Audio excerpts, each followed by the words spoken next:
If you're an online entrepreneur, you're most likely creating content, right? But what are the mistakes you might be making that are hurting your results? Well, let's walk through them together, and I'm going to show you exactly how to fix them. My name is Melissa Mitchell, and I help online service providers and coaches build organic lead engines on the back end of their YouTube videos that allow them to fuel their businesses with best fit leads. To get started with YouTube, make sure to check out my YouTube Fast Track Formula Toolkit below. All right, some common mistakes that most people make when it comes to creating content. Number one, not understanding their audience and what their audience is actually searching for.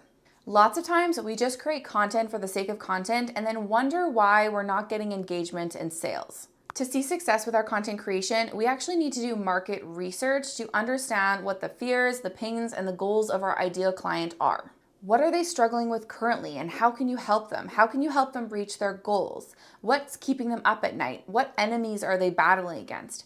Answering all of these questions is really going to help us create content that actually speaks to them. This means more than just creating how-to content. We really need to be speaking to the internal and external fears and pains and goals of our ideal clients. To get started with market research, you can do a couple of different things. You can create a poll on your Instagram stories and ask people for feedback. You can join Facebook groups and ask different questions in there. As long as the Facebook groups have your ideal client inside, you can create a survey and send that out to your email list. And finally, you can actually get on survey or connection calls with your ideal clients and actually ask them their problems that way. Once you kind of start doing market research, you'll see that it's a lot easier than you think it is. And I would really recommend adding that as a habit into your marketing strategy.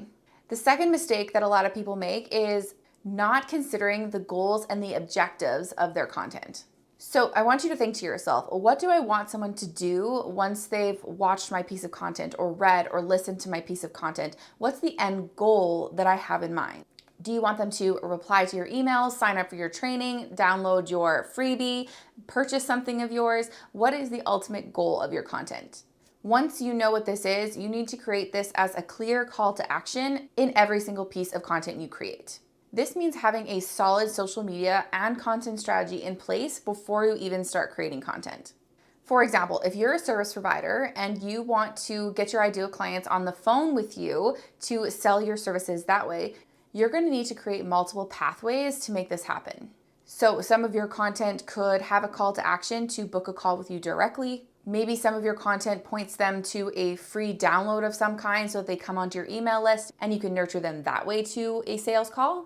And then maybe some of them are asking for engagement, for them to comment or send you a direct message so that you can create a conversation that way. Once you have a strategy and know the end goal of your content, you can reverse engineer the actual piece of content itself. All right, mistake number 3 is not keeping up with the latest trends within your industry. So for example, short form content is performing really well on almost every single social media platform out there. So if you're not currently utilizing it in your strategy, how can you add that in? Could you look at older static images on Instagram that have done really well and turn those into a reel? Could you look at other TikToks maybe you've created and turn those into a reel, or vice versa? Could you take old blog posts and turn those into short form content? The goal here is to really work smarter and not harder. You really don't need to be reinventing the wheel to be successful. You just need to understand what's working right now and how can you adapt what you already have and make it relevant to the current strategies. The online world is moving really quickly, and so we need to be able to pivot and take advantage of these strategies when they come up. All right, mistake number 4 is overlooking the importance of SEO. Now, SEO stands for search engine optimization. And by utilizing the power of search, you're able to have your content seen by so many more people. Utilizing something like YouTube that is a search engine and owned by Google will allow your content to be found not only today, but also next week and 2 years from now. The advantage of this is really that you're not battling any algorithms to have your content seen. You're really relying on what your ideal client is actually searching for and having your video populate using those keywords. To get started with this strategy, you can actually take that market research that we talked about in mistake number 1 and start to understand what your ideal clients are actually searching for. What search terms are they using? And then create content around those search terms. You can use tools like TubeBuddy or vidIQ to help you with this process. And if you're wondering which one of those tools might be better for you, I have another whole video on my channel where I actually compare them. So I'll make sure to link it in the YouTube cards above here for you to check out. And if you're looking to get started with this strategy and get your YouTube channel up and going quickly, make sure to check out my YouTube Fast Track Toolkit by clicking the link below this video. All right, mistake number 5 is failing to proofread and edit your content. Now I know this one sounds really simple, right? But it's also really easily overlooked. Using a tool like Grammarly when you're creating content is a lifesaver. Trust me, it has saved me so many times. When you're creating content quickly and you're creating lots of content, it's really easy to make small mistakes. And while these are often overlooked online and sometimes can create more engagement, honestly, having too much content with mistakes and errors starts to look very unprofessional. So by adding an easy to use tool like Grammarly into your toolkit, it just stops this from happening without you having to worry about it. To get started with Grammarly, you can check out the link below. All right, finally, mistake number 6 is not using hooks. Now, this is probably the most important one because you should be using a hook in every single piece of content you create. Hooks are used at the beginning of your content to grab your viewers' attention. In fact, there are 6 hook strategies that you should be utilizing in your business. And I have a whole nother YouTube video that goes through all 6 of them, and I'll make sure to link them in the YouTube cards above here for you. So there you go, 6 of the biggest content mistakes that most people are making online today. But now that we know what they are, how can we avoid them? Well, number 1, I want you to define your audience, do market research, and create a list of content ideas that they're actually searching for.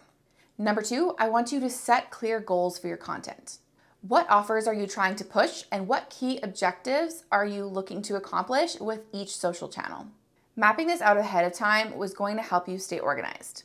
Number 3, I want you to subscribe to some of your industry's hottest news outlets so you know any new things that are happening within your industry and you can adjust your content accordingly. Number 4 is that I want you to complete keyword research and use keyword-rich titles and descriptions in your content to improve your SEO. Number 5, I want you to edit and proofread all of your content by using a simple tool called Grammarly. And number 6, I want you to use my 6 hook strategies inside every single piece of content you create. By following all of these tips, you can make sure that you're creating content that is actually working for you online. But to do this, you need to make sure you're planning before you execute. If you want to learn how to create converting video content, come up with more ideas quickly, and organize all of those videos into a beautiful plan, make sure to check out my YouTube Fast Track Toolkit below. Thank you so much for watching. If you like this video, make sure to give it a big thumbs up, hit that subscribe button, and share this video on your social media channels and tag me at Wandermint Creative.